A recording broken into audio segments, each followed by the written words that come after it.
Assalamu alaikum. Hello everyone, welcome back to my another video. In this video, how to add a shading to text in Excel. Go to insert menu, text or word art. You select your text style. I select on text effect. I select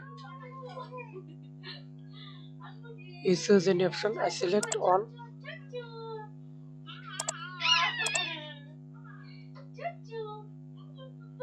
text size 11. Write text, drop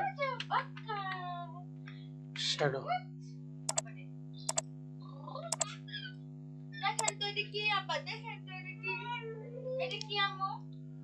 We can see drop shadow. Thanks for watching.